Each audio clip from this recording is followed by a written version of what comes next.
அரிசி குத்தும் அக்கா மகளே நீ மஞ்சள் மஞ்சள் கொஞ்சம் பொன்னான மலரே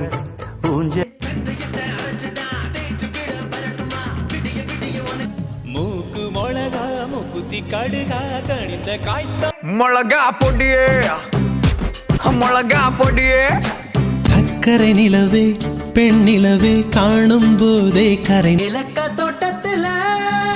பணியார சுட்டா என்ன சமையலறையே நானுப்பா சர்க்க கண்ணே நீ வெல்லம் என்று கட்டெரும்பு தெரிஞ்சிருக்கு அது